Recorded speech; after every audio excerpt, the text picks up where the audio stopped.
یہ پیمنٹ ساری جب نوید اکرام ڈائریکٹر تھا ایرا میں، جو بعد میں 56 کمپنیوں میں بھی ملزم بنا، اس نے خود اپنے اقبالی بیان کے مطابق 131 ملین کی ادائیگی علی عمران کو کی ہوئی ہے۔ خدا را اپنے اس وعدے سے مکرنا نہیں ہے، اپنے اس دعوے سے مکرنا نہیں ہے، مجھے پلیز ضرور آپ نے کرنا ہے اور لنڈن کرنا ہے۔ میں ان تمام حضرات کو، عمران خان کو، شہزاد اکبر کو اور دیگر جو افراد جو بیان دیتے ہیں، ان کے خلاف شہباز شریف صاحب یو کے کی عدالتوں میں حد تک عزت کا دعویٰ کر رہے ہیں۔ ان میں ہمت ہے، غیرت ہے، کوئی ثبوت ہے تو وہاں لے کر پیش ہوں تاکہ یہ معاملہ پاکستان کے عوام کے سامنے آ جائے۔ اور میں آج آپ کو بتانا چاہتا ہوں کہ ان جھوٹوں میں کوئی ہمت نہیں ہوگی کہ ان کا کوئی خود یا کوئی شخص پیش ہو۔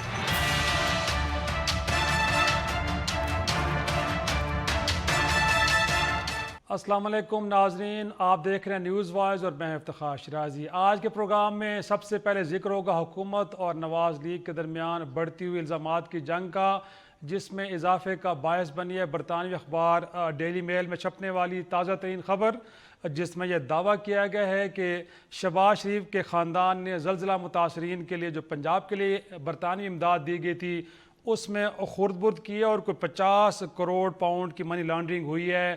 اور یہ بھی رپورٹ میں دعویٰ کیا گیا یہ رقم مبینہ طور پر ایرا کے ایک افسر تھے نوید اکرم، جن کے ذریعے شہباز شریف صاحب کے جو داماد ہیں علی عمران صاحب، ان کے ذاتی اکاؤنٹ میں یہ رقم جمع کی گئی۔ اور اس حوالے سے نوید اکرم صاحب کے بارے میں بتایا جا رہا ہے کہ وہ نیب کے سامنے اپنا بیان حلفی بھی ریکارڈ کروا چکے ہیں۔ اگرچہ برطانوی جو ترقیاتی ادارہ ہے ڈیفڈ، اس نے اس خبر کی واضح طور پہ تردید کی ہے، لیکن آج ہم نے دیکھا ہے کہ وزیراعظم کے جو معاون خصوصی ہیں برائے احتساب شہزاد اکبر صاحب نے ایک ہنگامی پریس کانفرنس کی ہے، اور اس پریس کانفرنس میں 2007 سے لے کے 2011 تک کوئی ڈیمانڈ ڈرافٹس اور چیکس انہوں نے میڈیا کے سامنے پیش کی ہیں، جس کے ذریعے اس تاثر کو تقویت دینے کی کوشش کی گئی ہے کہ مجموعی طور پر جو شہباز شریف صاحب کا خاندان ہے ان کی اب تک جو 11 سالوں میں انہوں نے منی لانڈرنگ کی ہے، کوئی 26 ملین ڈالر کا ان کا دعویٰ ہے کہ منی لانڈرنگ ہوئی ہے، جس کے نتیجے میں جو شہباز شریف صاحب کا جو خاندان ہے ان میں ان کی اہلیہ نصرت شہباز صاحبہ ہیں، ان کے جو 2 صاحبزادے ہیں حمزہ شہباز اور سلمان شہباز صاحب، ان کے وہ کہتے ہیں کہ جو اثاثے ہیں 90 سے 95% اسی منی لانڈرنگ کی ایک طرح سے ہم کہہ سکتے ہیں کہ رقم سے بنائے گئے ہیں۔ ساتھ میں شہباز شریف صاحب کو یہ بھی انہوں نے چیلنج دیا ہے کہ جو ڈیلی میل میں جو خبر چھپی ہے اگر اس کو لے کے وہ حد تک عزت کا دعویٰ کرنا چاہتے ہیں تو بڑے شوق سے کریں، اور اس کے لیے حکومت اور شہزاد اکبر صاحب تیار ہیں۔ اس کا جواب دیا ہے سابق وزیراعظم شاہد خاقان عباسی صاحب نے، اور انہوں نے بھی پریس کانفرنس میں اس بات کو واضح کیا ہے کہ یقینی طور پہ جو نواز لیگ ہے وہ حکومت وقت ان کے جو پرائم منسٹر ہیں عمران خان صاحب، معاون خصوصی شہزاد اکبر صاحب اور جو برطانوی اخبار ہے ڈیلی میل، ان کے خلاف برطانیہ میں ہی ایک مقدمہ دائر کیا جائے گا۔ اور اگر انہوں نے کہا ہے کہ ان کو یہ بڑا حیران کن لگا کہ اگر ایرا کے ذریعے فنڈز کی خربت کی گئی تو بہتر یہ ہوتا کہ جو سابق صدر پرویز مشرف ہیں ان کے اوپر الزام لگایا جاتا، کیونکہ یہ ادارہ ان کے دور میں بنایا گیا۔ ناظرین، پہلے ہم نے دیکھا ہے کہ ایک احتساب عدالت کے جج کے متعلق ویڈیو سکینڈل آیا، اس کے بعد اب ایرا کو لے کے جو فنڈز کی خرد برد کا الزام لگایا جا رہا ہے، اس سے سیاسی تناؤ جو پہلے ہی کافی بڑھ چکا ہے اس کے اندر کتنی اور تیزی آئے گی۔ اور ساتھ میں یہ بھی ہے کہ جو نون لیگ کا جو موقف انہوں نے اپنایا اس کے حوالے سے وہ اب کیسے آگے جائیں گے، اور کیا واقعی وہ اس حوالے سے سنجیدہ ہیں کہ وہ برطانوی عدالتوں میں جا کے خان صاحب اور ان کی ٹیم کو وہاں ان کے خلاف مقدمات بھی درج کریں گے۔ اس ساری صورتحال پہ آج گفتگو کریں گے، اور ہمارے ساتھ موجود ہیں مسلم لیگ نون کے سینئر نائب صدر اور سابق وزیر اعظم شاہد خاقان عباسی صاحب۔ بہت شکریہ سر وقت دینے کے لیے۔ جی شکریہ جی۔ انفیکٹ آج شہزاد اکبر صاحب کی پریس کانفرنس سر آپ نے بھی سنی ہوگی، دیکھی ہوگی، بڑے اسپیسیفکلی انہوں نے آج کچھ چیزیں پیش کی ہیں جس کے اندر کوئی چیکس ہیں، کوئی ڈیمانڈ ڈرافٹس ہیں، اور ان کا دعویٰ ہے کہ ایرا کے ذریعے کچھ فنڈز سے جو داماد ہے شہباز شریف صاحب کے ان کے اکاؤنٹس میں منتقل ہوئے ہیں۔ کوئی سر اس کا جواب ہے آپ کے پاس اسپیسیفکلی؟ آپ کہہ سکتے ہیں کہ ان کا کام پریس کانفرنسیں کرنا نہیں ہے، کسی پر الزام لگانا اس طرح نہیں ہے، جائیں نیب کو دیں، صحیح ان کا کام ہے۔ ادارے جو ہیں ایف آئی اے ہے یا نیب ہے، جس ادارے کو دینا چاہتے دیں تاکہ دودھ کا دودھ پانی کا پانی ہو جائے۔ ہم نے تو فیصلہ کر لیا ہے کہ حد تک عزت کا دعویٰ، کیونکہ پاکستان میں تو یہ آتے نہیں ہیں، پہلے بھی 3 چل رہے ہیں 3 کیس، تو اب انگلینڈ میں ہوگا، وہیں پیش ہوں گے، وہیں سب حقائق بتا دیں گے. جس کے فنڈز ہیں اس نے اتوار کے دن، گورنمنٹ اب یو کے کا ادارہ ہے، اتوار کے دن اس نے اس کا بڑا واضح ریبٹل جاری کر دیا ہے. اب ان کو اس بات کی بھی شرم نہیں آتی کہ اپنے ملک کو داؤ پر لگاتے ہیں. صحیح، عجیب بات ہے. اور صاحب انفیکٹ یہ تو میرے خیال میں یقینی طور پہ شہباز شریف کا ہی فیصلہ ہوگا، جس کا آپ بھی اظہار کر رہے تھے کہ آپ ضرور جائیں گے عدالت میں اور حتیٰ عزت کا دعویٰ درج کریں گے. لیکن ایک جو کلیم اور کیا گیا ہے، کیا وہ درست ہے کہ نہیں کہ علی عمران صاحب ایرا کے ساتھ کسی قسم کا کوئی ترقیاتی کام اس طرح جو زلزلہ متاثرین سے جڑے ہوں وہ کرتے رہے ان کی کمپنی؟ یا اس حوالے سے آپ کو جس سے پوچھ لیں، ایرا سے پوچھ لیں، ایرا فیڈرل گورنمنٹ کا ادارہ ہے، ان سے پوچھ لیں. لیکن سر بطور پرائم منسٹر آپ بھی تو کم و بیش 1 سال رہے ہیں، تو آپ کے نالج میں کچھ چیزیں تو پاس کی ہوں گی کہ کیا ایسا کوئی کاروبار وہ کرتے رہے؟ میری نالج میں کوئی ایسی چیز نہیں ہے. یہ جو باتیں کر رہے ہیں 2006 اور 2002 اور 2007 اور 8 اور 9 کی، اس وقت تو نہ شہباز شریف صاحب یہاں تھے، ہوتے بھی تو وہ صوبے کے وزیر اعلیٰ تھے. ایرا تو وفاق کا ادارہ ہے. بس اب ایک اور بھی اعتراض آ رہا ہے کہ جن کے اوپر براہ راست الزام لگایا گیا ان کی طرف سے کوئی، اگرچہ پارٹی ضرور ڈیفینڈ بھی کر رہی ہے، تردید بھی کر رہی ہے، آگے جانے کی بات بھی کر رہی ہے، بٹ شہباز شریف صاحب یا ان کی فیملی کی طرف سے براہ راست اس کا کوئی ڈینائل ابھی تک نہیں آیا. تو کیا وہ خاموشی کو خاص وجہ سے ہے؟ الزام مت لگائیں، آپ کسی کی بےزتی مت کریں، آپ نیب کو دیں تاکہ پرچے بنے. وہ تو کہہ رہے ہیں کہ نوید اکرم صاحب نے تو بیان حلف وہاں پہ اعترافی بیان دے دیا ہے کہ انفیکٹ ہاں ایسا کچھ ہوا تھا. کس نے؟ جو نوید اکرم صاحب ایرا کے. نوید اکرم صاحب کو اندر کس نے کیا تھا یہ پتہ کر لیں. تو آپ ان کو جیل میں کس نے ڈالا تھا اور کیوں ڈالا تھا اس کا ذرا پتہ کر لیں. اچھا، تو آپ کے خیال میں ایک خاص منصوبے کے تحت ان کو ڈالا گیا اور بیان اسی منصوبے کے تحت لیا گیا؟ ان کو شہباز شریف صاحب نے جیل میں ڈالا تھا. اچھا، 40 کروڑ ریکور کیے تھے پنجاب اینٹی کرپشن اسٹیبلشمنٹ نے، اور اس کے بعد ان کا کیس نیب کے حوالے کر دیا گیا تھا. یہ اس کی حقیقت ہے. تو انفیکٹ جو جج صاحب سے متعلق بھی سر ویڈیو آئی تھی، اس کے حوالے سے بھی بات بار بار یہی کی جا رہی تھی کہ آپ کے پاس ایک بیسٹ فورم تھا جو جوڈیشری ہے. انفیکٹ ہائی کورٹ کے اندر آپ کی اپیل موجود ہے، ایک بہت بڑی اچھی چیز آپ کے پاس آ گئی تھی جو بہت بڑی اسٹرانگ ایویڈنس ہے. انفیکٹ آپ وہاں لے جانے کے بجائے آپ نے اگین پریس کانفرنس کا سہارا لیا اور میڈیا کے تھرو آپ یہ چیز اسٹیبلش کرنے کی کوشش کر رہے ہیں. تو بطور ایویڈنس اس کو ہائی کورٹ میں کیوں نہیں لے جا رہا سر؟ اب میں تو حکومت نہیں ہوں نا. یہاں حکومت سر آپ پارٹی تو ہے نا، متاثرہ فریق تو ہے نا سر. حکومت پریس کانفرنسیں کر رہی ہے. نہیں، پہلے مرحلے میں تو سارے ادارے ہیں، آپ ساتھ بیٹھے تھے، جس کے پاس سارے ادارے ہیں وہ پریس کانفرنس کر رہی ہے. کیونکہ ہمارے پاس جو ایویڈنس تھا وہ ایک جج کے بارے میں تھا، اس کے کنڈکٹ کے بارے میں تھا. یہ اب جوڈیشری کا اپنا فیصلہ ہے کہ وہ کس طرح اس کو ڈیل کرتی ہے. ہم نے تو جو کچھ آیا اس کو ویریفائی کرایا، عوام کے سامنے رکھ دیا. ہم نے الزام نہیں لگایا. ہم نے نہیں کہا کہ جج پیسے کھا گیا یا نہیں کھا گیا. ہم نے کہا جی یہ ایویڈنس آیا ہے. وہ خود کہہ رہا ہے میں بلیک میل ہوا ہوں، میں خودکشی تک چلا گیا اور میں نے یہ غلط فیصلہ دے دیا. وہ خود اپنی زبان سے 40 منٹ کی ویڈیو ہے. تو ہم نے پریس کانفرنس کر دی، عوام کی عدالت میں معاملہ رکھ دیا. اب اس کیس کی نوعیت ایک بڑی خاص تھی کہ پاکستان کی تاریخ میں پہلی دفعہ سپریم کورٹ نے ایک مانیٹرنگ جج لگایا تھا، سٹنگ جج آف دا سپریم کورٹ، جو اس کیس کو مانیٹر کر رہا تھا. جیسے اعجاز الحسن صاحب جی، مجھے ان کا نام یاد نہیں ہے، وہ ایک جج صاحب تھے. تو اب انہوں نے یہ، اب سپریم کورٹ کی بھی اس میں انوالومنٹ آ جاتی ہے کہ اگر اس جج کے ایسا دباؤ تھا یا اس کو رشوت کی کوشش کی گئی، جو بھی حقائق ہیں وہ اس کو رپورٹ کرنا چاہیے تھا. یہ معاملہ مانیٹرنگ جج کو ایکشن ہوتا. اب تو سارا وہ معاملہ بھی مشکوک ہو گیا، بلکہ پورا جو انصاف کا نظام ہے اس پہ شک اور شبے کا اظہار کیا جا رہا ہے. چھوٹا سا بریک لیتے ہیں، بریک کے بعد شاہد خاکر عباسی صاحب سے گفتگو سلسلہ آگے بڑھے گا. ایک بریک لیتے ہیں.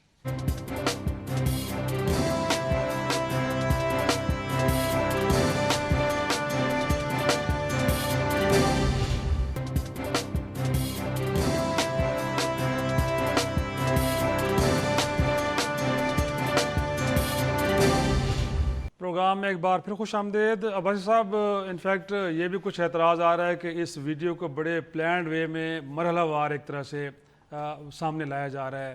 ایک حصہ تو لایا گیا، دوسرا حصہ روکا گیا، اور پھر ساتھ میں جو جڑی ملاقاتیں تھیں حسن حسین نواز سے، ان کی جج صاحب کی، اور پھر خود نواز شریف صاحب سے بھی ہوئی. آپ تو نون لیگ کے ذریعے اس کو بھی کنفرم کریں کہ جا کے ملیں ان سے.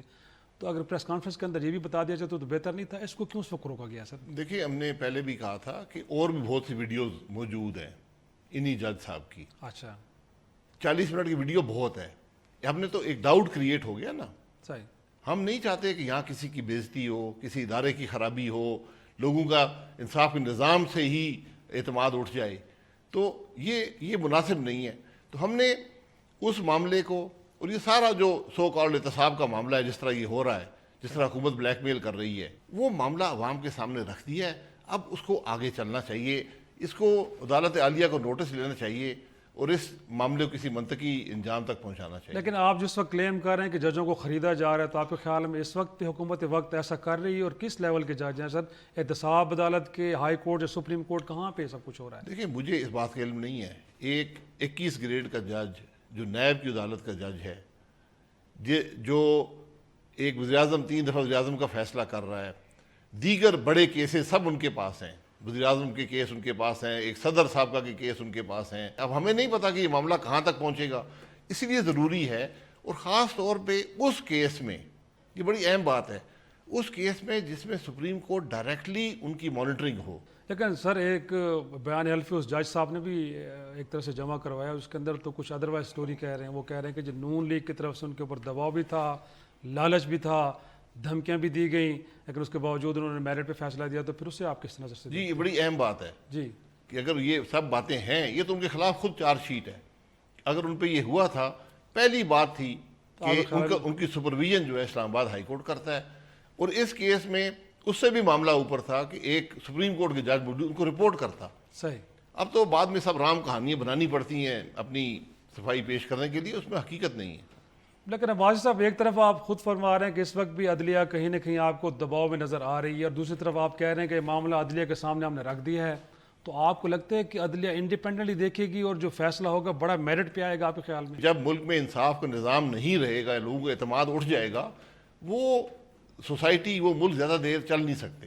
تو اس لیے آج بڑا ضروری ہے کہ عدالت عالیہ جو اس کیس میں ڈائریکٹلی موجود تھی، وہ اس بات کا نوٹس لے۔ میں ان کو کوئی مشورہ نہیں دے رہا، میں تو اپنی ایک پاکستانی کے طور پر رائے کا اظہار کر رہا ہوں۔ اور بطور ایگریڈ پارٹی آپ یہ بطور ایویڈنس ہائی کورٹ میں نہیں لے کے جائیں گے؟ آپ سمجھتے ہیں کہ عدلیہ اس معاملے کو خود دیکھ کر خود ہی فیصلہ کرے؟ دیکھیں، میں ایگریڈ پارٹی میں نہیں ہوں، شریف فیملی کی بات کر رہا ہوں سر، پارٹی کی بات ہو رہی ہے۔ بات اس سے آگے چلی گئی نا، جی، بات حکومت ملوث ہو گئی ہے، اس میں عدالت عالیہ کا معاملہ آ گیا ہے۔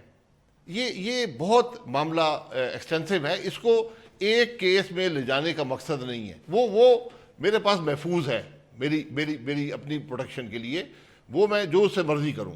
لیکن میں اب ضرورت اس بات کی ہے کہ جو عدالتوں کی ساکھ ہے، جو عدالتی نظام پر اعتماد ہے عوام کا، اس کو بحال کیا جائے۔ لیکن ایک بات سر اور بھی ہے کہ اس وقت تحریک انصاف کی حکومت کو ہدف تنقید آپ بنا رہے ہیں۔ اگر دیکھا جائے تو یہ کیس خود آپ کے اپنے دور میں جب نون لیگ کی گورنمنٹ تھی بنا، پھر جب یہ اپنے لاجیکل اینڈ پہ بھی پہنچا تو میرے خیال میں اس وقت بھی آپ حکومت میں تھے اور آپ بطور پرائم منسٹر کام کر رہے تھے۔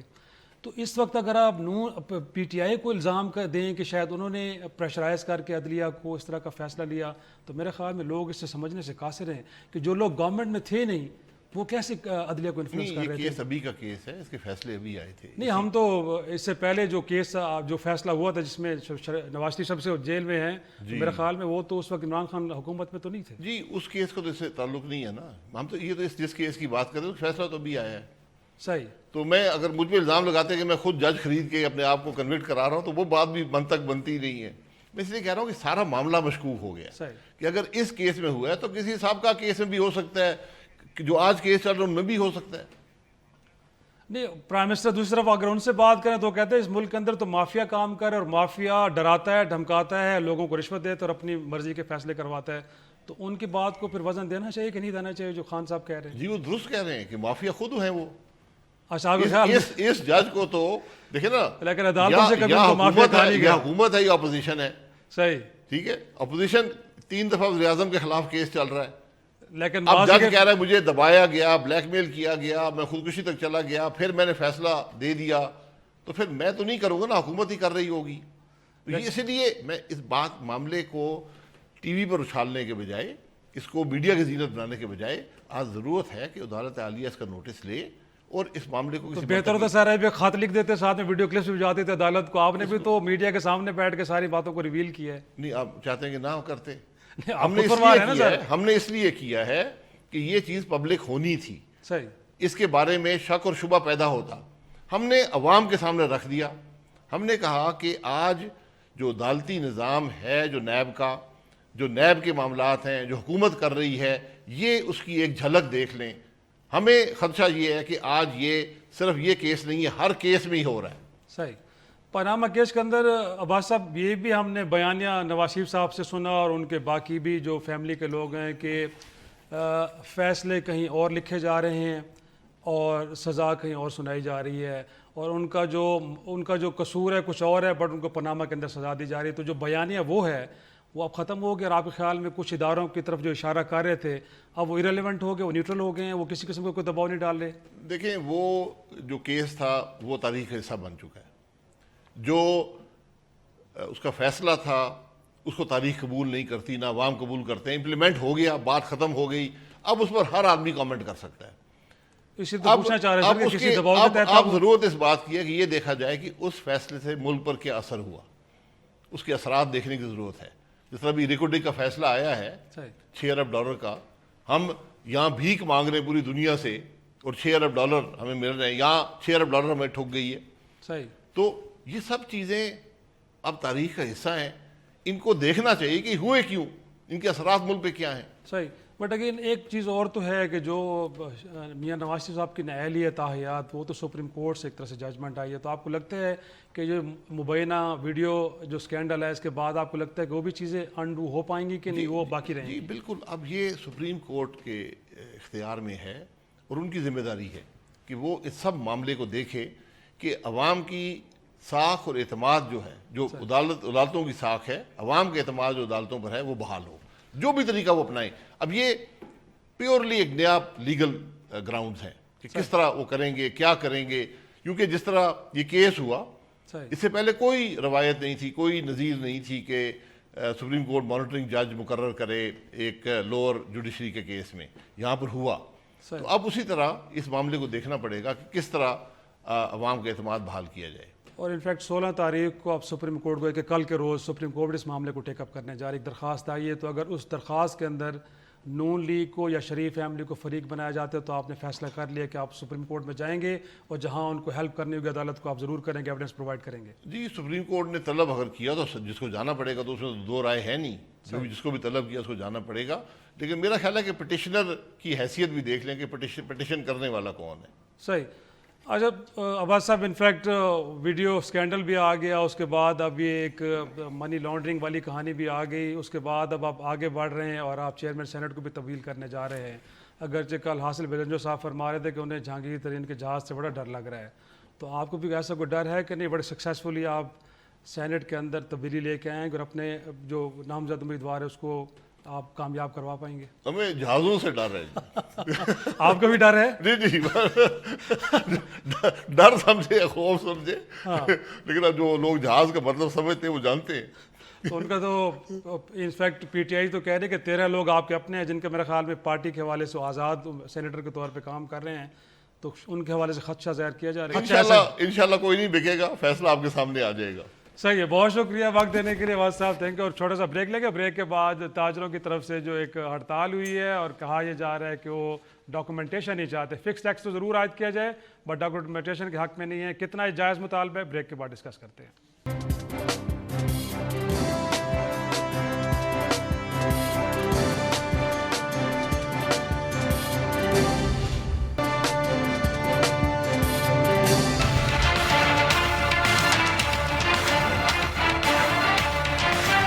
اسی لیے بند ہے کہ وزیر اعظم صاحب نے دکھ دیا ہے کہ ان کی کوئی بات نہیں مانے، وہ سیدھے آئے واپس چلے گئے۔ پانی کے اوپر ٹیکس واضح نہیں ہوا اور سانس لینے پہ، اس کے علاوہ آپ مر جائیں قبر کے اوپر ٹیکس ہے۔ خان صاحب جان چھوڑیں، آپ ٹیکس پہ ٹیکس لگائے جا رہے ہیں، ٹیکس پہ کوئی عوام کو ریلیف بھی ملنا چاہیے نا۔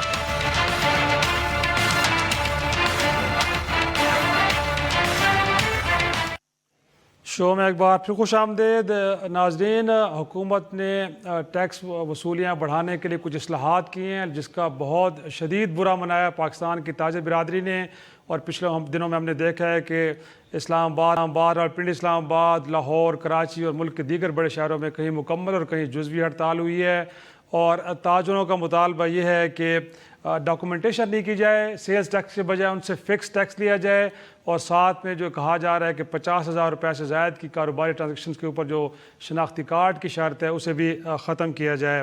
اس حوالے سے دیکھا گیا ہے کہ electronics, mobile phones, flower mills, textile اور دیگر شعبوں سے تعلق رکھنے والی جو تاجر برادری مسلسل سراپا احتجاج بنی ہوئی ہے، لیکن دوسری طرف ہم دیکھتے ہیں کہ حکومت، چیئرمین FBR واضح طور پہ یہ کہہ رہے ہیں کہ جو تاجروں کو ٹیکس نیٹ میں آنا ہوگا ہر صورت میں، اس کے علاوہ کوئی اور آپشن نہیں ہے، اس کے علاوہ پاکستان کی بیمار معیشت کو ٹھیک نہیں کیا جا سکتا، اور ساتھ میں جو شناختی کارڈ کی شرط ہے وہ پہلے سے رجسٹرڈ تاجروں کے لیے، اس حوالے سے بھی تاجروں کو پریشان نہیں ہونا چاہیے۔ ساری صورتحال پہ گفتگو کریں گے، معاملات کیسے حل ہوں گے۔ ہمارے ساتھ موجود ہیں اسلام آباد چیمبر آف کامرس کے پریزیڈنٹ احمد حسن مغل صاحب، بہت شکریہ سر آپ کا، اور کراچی سے ہمیں جوائن کر رہے ہیں عتیق میر صاحب، آپ ہیں چیئرمین آل کراچی تاجر اتحاد کے، بہت شکریہ دونوں شخصیات کا۔ سب سے پہلے مغل صاحب آپ کی طرف آؤں گا۔ انفیکٹ بات تو بڑی اچھی لگ رہی ہے، دنیا میں میرے خیال میں یہ پریکٹس ہوتی ہے کہ جو اکانومی اس کو ڈاکومنٹ کیا جاتا ہے، پھر اگین جب عوام کے اوپر انڈائریکٹ ٹیکس لگتے ہیں سیلز ٹیکس کی شکل میں تو آپ کو کوئی پرابلم نہیں ہوتی،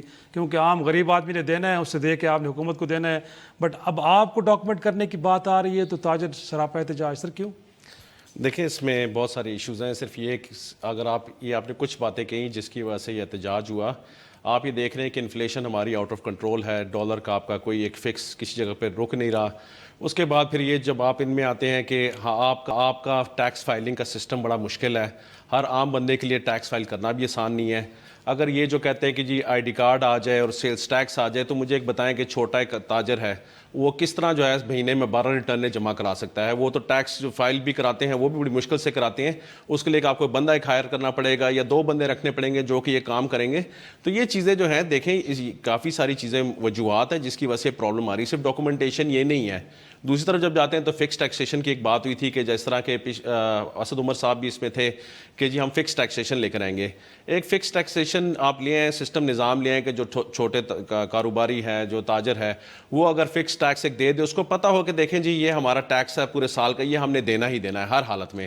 آپ سمجھتے ہیں کہ جو پرائم آپ کا پرابلم ہے وہ ٹیکس کا پیچیدہ نظام ہے، یا آپ سمجھتے ہیں کہ جو آپ کی ڈیمانڈ ہے کہ نہیں فکس ٹیکس طرف جائیں، ڈاکومنٹیشن والی معاملہ آپ نہیں ماننا چاہ رہے ہیں؟ دیکھیں ایک ٹرسٹ کا ڈیفیسٹ ہے FBR کے درمیان، آپ کے انڈسٹریز کے درمیان، آپ کے مینوفیکچرر اور ٹریڈر کے درمیان۔ آپ جتنی بھی آپ اس میں اپنی انکم شو کر دیں، اس میں بھی ان کو ڈاؤٹ ہوتا ہے کہ شاید یہ کوئی صحیح نہیں کر رہے۔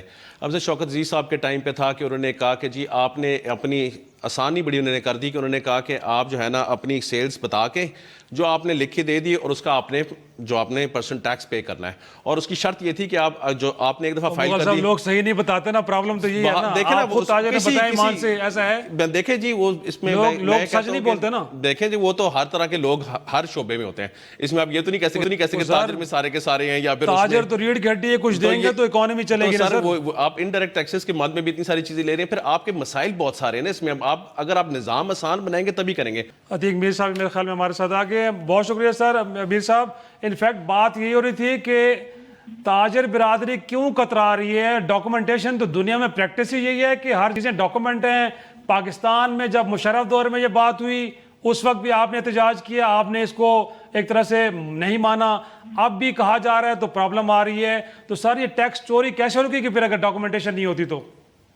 دیکھیں ایک تو اس کنسیپٹ کو کلیئر ہونا چاہیے کہ ملک بھر کے تاجروں میں ٹیکس چوری کا رجحان نہیں ہے، ٹیکس پہلے بھی دیتے رہے، اب بھی دینا چاہتے ہیں۔ یہ الگ بات ہے کہ جو سسٹم دشوار ہوتا گیا، آپ نے دیکھا کہ 8 سے 10 لاکھ لوگ نیٹ سے فرار ہو گئے۔ دیکھیں ہو یہ رہا ہے، جو IMF کے سود کی قسط اور اس کا والیوم بڑھتا چلا جا رہا ہے، ٹیکسوں میں سختی کی جا رہی ہے، یہ جو سسٹم مسلط کیا جانے کی کوشش کی جا رہی ہے۔ اگر آپ دیکھیں کہ یہ جن ممالک کا سسٹم ہے جس کو ویلیو ایڈڈ ٹیکس کہتے ہیں، انہوں نے 50 سال پریکٹس کی، اس کے بعد بتدریج اس کا نفاذ کیا۔ کیسے ممکن ہے کہ پاکستان کی معیشت جو پچھلے 20 سال سے گراوٹ کا شکار ہے، گرتی چلی جا رہی ہے، اس میں آپ سارے اشاریے دیکھیں معیشت کے، وہ روح با زوال ہیں۔ دنیا بھر میں دیکھیں یہ دیکھا جاتا ہے کہ ایک اتنی ورت ہے معیشت میں، اتنی جان ہے تجارت میں، مہنگائی اسٹیبل ہے۔ اگر ایسا ہے